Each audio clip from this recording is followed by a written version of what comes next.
الحمد والصلاۃ والسلام علم الصرف درس نمبر 10۔ آج کے درس میں ہم بنائے فعل مضارع معلوم کا بیان پڑھیں اور فعل مضارع مجہول کو بنانے کا طریقہ بھی بیان کریں گے۔ آج کے درس میں ہماری گویا کہ دو ابحاث ہیں، فعل مضارع معلوم کی بنائیں اور فعل مضارع مجہول بنانے کا طریقہ۔ تو لفظ جو مضارع ہے، مضارع اس کا لغوی معنی ہوتا ہے مشابہ، اور یہ مضارعہ یا مضارعتن سے مشتق ہے۔ مضارعتن کا ماخذ ہے زرعن، درعن، ضاد را عین۔ اس کا لغوی معنی ہوتا ہے ایک پستان سے دو بچوں کا دودھ پینا۔ اس کی وجہ تسمیہ کیا ہے؟ ایک تو وجہ تسمیہ مشہور یہ ہے کہ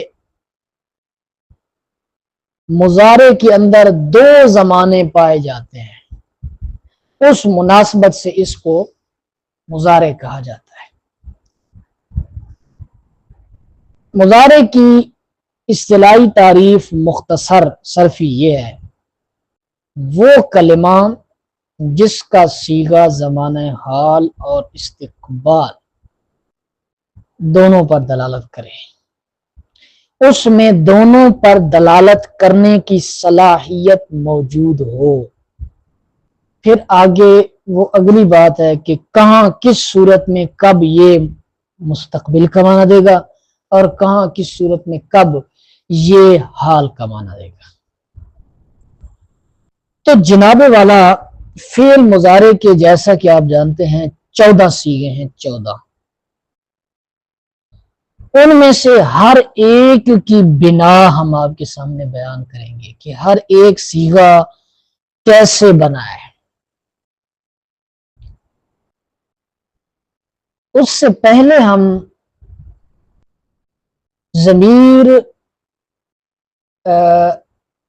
فعل مضارع اور ماضی دونوں میں ہم فاعل کے مستتر ہونے یا نہ ہونے کا ایک نقشہ آپ کے سامنے پیش کر چکے ہیں، نہیں کیا تو آئندہ درسوں میں کر دیں گے، اس کی بھی اس کے ساتھ بہت گہری مناسبت ہے۔ تو یہ 14 صیغے جو ہیں، 14 صیغے، ان میں سے ہر ایک صیغہ کیسے بنے گا وہ ہم ابھی آپ کے سامنے بیان کرتے ہیں۔ 14 صیغے آپ جانتے ہیں، یضربو، یضربان، یضربونا، تضربو، تضربان، یضربنا، تضربو، تضربان، تضربونا، تضربینا، تضربان، تضربنا، اضربو، نضربو۔ یہ 14 صیغے ہیں، ان میں سے 6 صیغے غائب کے ہیں، 6 صیغے مخاطب کے ہیں اور 2 صیغے متکلم کے ہیں۔ اور ان کی تقسیم دوسری طرح کی جائے تو 5 صیغے جو ہیں وہ واحد کے ہیں، 4 صیغے جو ہیں وہ تثنیہ کے ہیں اور 5 صیغے جو ہیں وہ جمع کے ہیں۔ جو جمع متکلم کا صیغہ ہوتا ہے اسی میں تثنیہ والا معنی بھی پایا جاتا ہے، جیسے نضربو میں تثنیہ کے لیے بھی لفظ نضربو ہی بولا جائے گا، متکلم کے اندر تثنیہ کا صیغہ نہیں ہوتا۔ خیر، اب بنائیں اس کی آپ سمجھیں، یضربو، تضربو، تضربو، اضربو، نضربو، یہ 5 صیغے جو ہیں، 5 صیغے، ان کو ہم نے فعل ماضی مطلق کے صیغہ واحد غائب سے بنایا ہے۔ ذرا یہ تضربو اور تضربو میں نے 2 دفعہ کہا ہے۔ ایک دفعہ ایک صیغہ ہے جمع مؤنث غائب کا اور ایک ہے صیغہ ہے واحد مؤنث غائب کا، اور دوسرا تضربو ہے واحد مذکر حاضر کا۔ یہ 5 صیغے جو ہیں ان کو ہم نے دارابا سے بنایا، 14 میں سے 5 صیغے کیسے بنایا ہے؟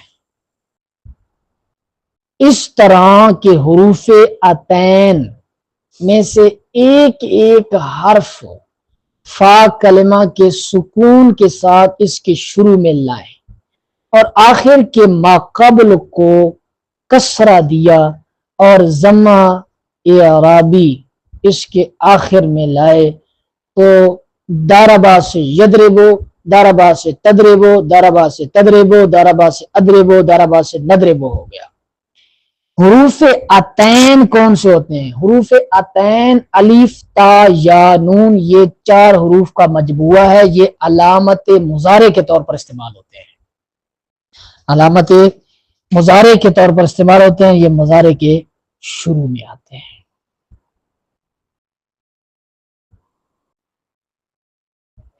اب جو آخر کا ہم نے کہا ہے کہ آخر کے ماقبل کو کسرہ دیا، یہ ضروری نہیں ہے کہ کسرہ ہی دینا ہے، بلکہ یہ جو ہے یہ باب کے مطابق آئے گا اعراب۔ جیسے سامعہ سے یس میو نہیں آئے گا بلکہ یس ماؤ آئے گا، لیکن یہ داربا سے یدربو بنانے کا مسئلہ ہے تو انہوں نے اس صورت میں بتایا ہے کہ آخر کے ماقبل کو کسرہ دیا، باب کی مناسبت سے اس کو اعراب دینا ہے۔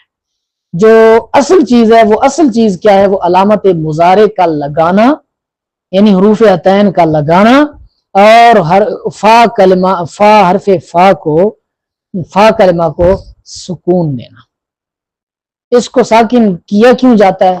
تاکہ توالی 4 حرکات لازم نہ آئے، یعنی 4 مسلسل حروف کے متحرک ہونا یہ ثقیل ہوتا ہے، یہ لازم نہ، اس سے بچنے کے لیے۔ تو یہ 5 صیغوں کی بنا ہم نے آپ کے سامنے بیان کر دیے۔ اب 2 صیغے اور آ گئے، یضربان اور تضربان۔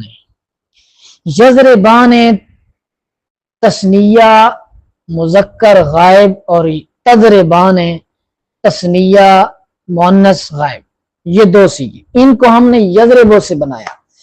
اس طرح کے الف علامت تثنیہ اور ضمیر فاعل ماقبل کے فتح کے ساتھ اور نون مکسورہ ضمہ اعرابی کی عوض جو واحد میں تھا ان کے آخر ملا ہے۔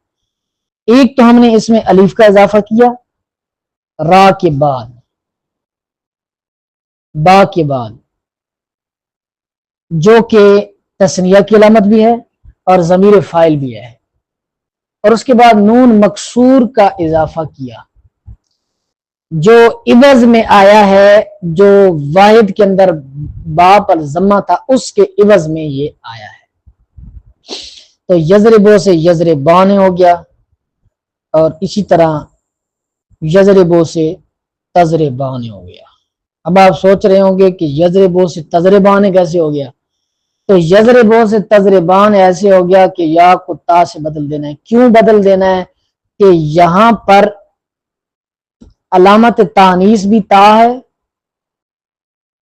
اور دوسری سبب اس کا یہ ہے تاکہ یضربان سے التباس لازم نہ آئے۔ ایک تو تا یہاں علامت تانیث کو ظاہر کر رہا ہے، اور دوسرا تاکہ یضربان سے التباس لازم نہ آئے۔ اس کے بعد مسئلہ آ گیا یضربونا اور تضربونا کا۔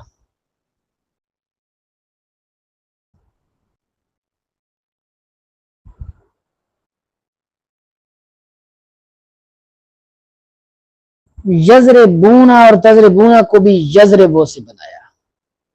اس طرح کی واو ساکن علامت جمع مذکر و ضمیر فاعل ماقبل کے ضمہ کے ساتھ۔ آپ کو پتہ ہے کہ واو ساکن حروف علت جتنے بھی ہیں ان کے متقابل حرکات ہوتی ہیں۔ واو کے مقابل ضمہ ہے، الف کے مقابل فتح ہے، یا کے مقابل کسرہ ہے۔ یہ جب ساکن آتے ہیں تو ماقبل اپنا موافق اعراب چاہتے ہیں، اس لیے ماقبل کے ضمہ کے ساتھ اور نون مفتوح ضمہ اعرابی کے عوض جو واحد میں تھا ان کے آخر میں لائے تو یضربونا تضربونا، یعنی یضربو تھا، یضربو سے واو ساکن ماقبل مفتوح جو کہ علامت ہے جمع مذکر کی اور ضمیر فاعل ہے، یہ یضربو ہو گیا، اور تضربو ہو گیا اور نون مفتوح عوض میں لائے واو جو مذکر جو واحد پر ضمہ تھا اس کے عوض میں نون مفتوح لائے، تو یہ یضربونا اور تضربونا ہو گیا۔ اس کے بعد مسئلہ رہ گیا جمع مؤنث غائب کے صیغے کا، یضربنا۔ تو یضربنا صیغہ جمع مؤنث غائب،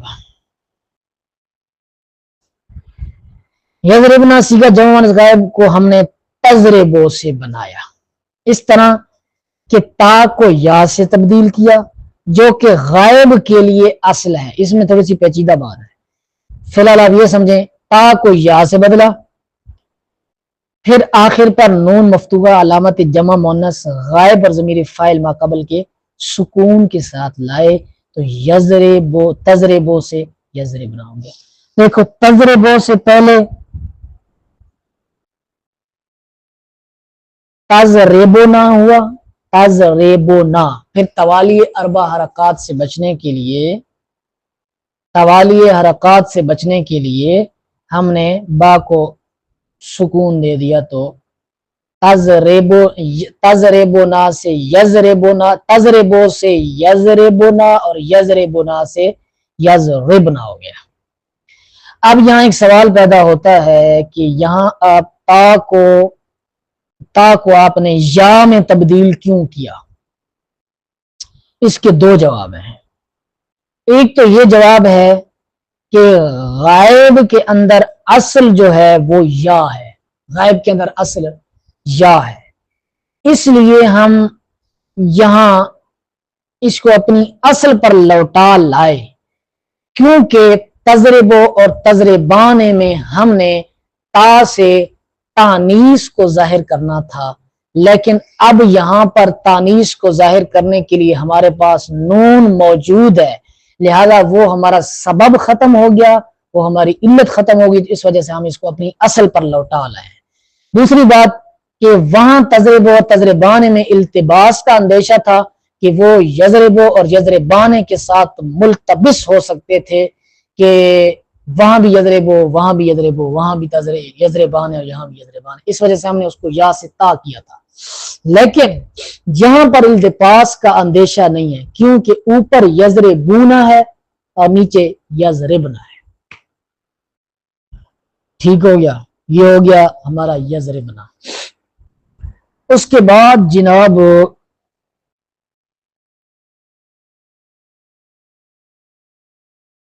پانچ صیغے وہ بھی ہو گئے، تضربانے، یضربانے، تضربانے بھی ہو گیا، یضربونا، تضربونا بھی ہو گیا، یعنی 9 صیغے ہو گئے، یضربنا بھی ہو گیا یعنی 10 صیغے ہو گئے۔ ٹھیک ہے،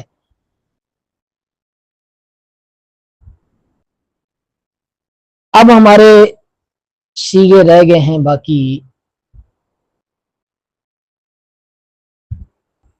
اور اس کے بعد تضربان جو صیغہ ہے تثنیہ مذکر حاضر کا، اس کو اسی طرح اپنی واحد سے بنائیں گے جیسے ہم نے یضربان کو یضربو سے بنایا تھا، اور اس کے بعد جو صیغہ ہے جمع مذکر حاضر کا تضربونا، اس کو ہم اسی طرح اپنے واحد سے بنائیں گے جیسے ہم نے یضربونا کو یضربو سے بنایا تھا۔ اس کے بعد صیغہ آ جاتا ہے تضربینا، واحد مؤنث حاضر کا صیغہ، اس کو ہم نے تضربو سے بنایا، اس طرح کے یا ساکن علامت تانیث و ضمیر فاعل ما قبل کے کسرہ کے ساتھ لائے تو تضربو سے تضربی ہو گیا۔ یہ جو ضمیر فاعل ہم نے کہا ہے اس میں اختلاف ہے، اکثر کے نزدیک یہ ضمیر فاعل ہے اور غالباً امام اخفش اسے علامت خطاب قرار دیتے ہیں، تو تضربو سے تضربی ہو گیا۔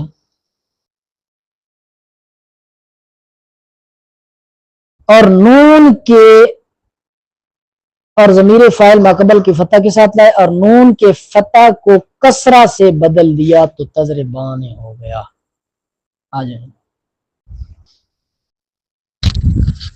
اس کے بعد تضربانی کو تضربینا سے بنایا، اس طرح کی جائے ساکن علامت تانیث کو حذف کر کے اس کی جگہ الف علامت تثنیہ و ضمیر فاعل ما قبل فتح کے ساتھ لائے، اور نون کے فتح کو کسرہ سے پڑھ لیا، تضربان بن گیا، تضربینا سے تضربان بن گیا۔ اس کے بعد تضربنا، اس کو بھی اپنے واحد سے یعنی تضربینا سے بنایا، اس طرح کی یا اور نون واحد کو حذف کر کے اس کی جگہ نون مفتوح علامت جمع مؤنث و ضمیر فاعل ما قبل کے سکون کے ساتھ لائے تو تضربینا سے تضربنا ہو گیا۔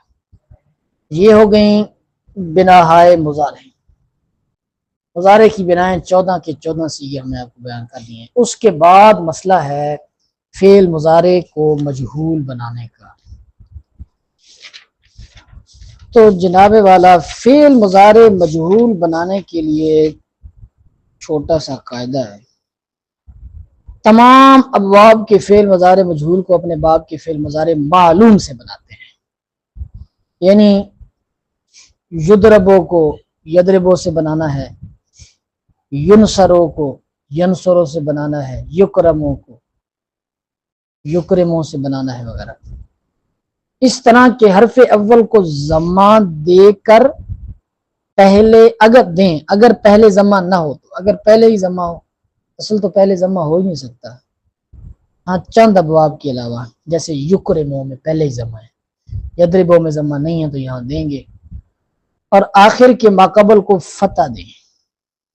اگر پہلے فتح نہ ہو، یہاں آئین کلمہ یا لام کلمہ یا یہ بات نہیں کرنی کہ آئین کلمہ کو فتح دیں، بعض لوگوں نے لکھا یہ ٹھیک نہیں ہے، آپ نے یہاں کہنا ہے کہ آخر کے ماقبل کو فتح دیں اگر پہلے فتح نہ ہو، اور آخر کو اپنے حال پر چھوڑ دیں، جیسے یضربو سے یضربو، یکرمو سے یکرمو، یدحرجو سے یدحرجو۔ یہ ہے جناب آج کا درس، ھذا هو المرام واللہ اعلم۔